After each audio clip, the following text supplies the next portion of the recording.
கடையில என்ன தூக்கம்? நைட்டானா படத்துக்கு போறது, காலையில கடையில வந்து தூங்குறது. ஒழுங்கா போய் அரிசி முடி தூக்கு. இங்கதான் இருக்கீங்களா?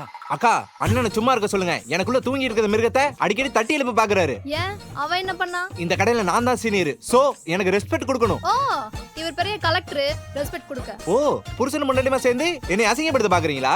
நான் கொஞ்சம் டெரர், என்கிட்ட கொஞ்சம் ஜாக்கிரதையா இருந்துக்கோங்க. டேய், மொதல் அவங்கிட்ட இருந்து நீ ஜாக்கிரதையா இரு. அவன் யாரு, எப்பேற்பட்டவன் தெரியாம பேசிட்டு இருக்க. எங்க ஊர்ல ஒருத்தர் விடாம பிரச்சனை பண்ணி வச்சிருக்கான்னு தான் என் மாமனார் அவனை வற்புறுத்தி இங்க அனுப்பிச்சு வச்சிருக்காரு. அவனுக்கு கோவம் மட்டும் வந்தது, அவ்வளவுதான். அவன் கைதான் பேசும். எங்கேயும் எந்த பிரச்சனையும் வரக்கூடாதுன்னு தான் அவனை பாத்துக்க நான் இங்க வந்தேன். என்ன பயமுறுத்த பாக்குறீங்களா?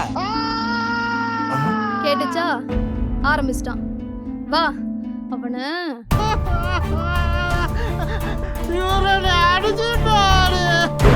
ஆச்சி பாதாம் ட்ரிங்க் மிக்ஸ் வழங்கும் சார்லிஸ்ட் powered by Sunland refine sunflower.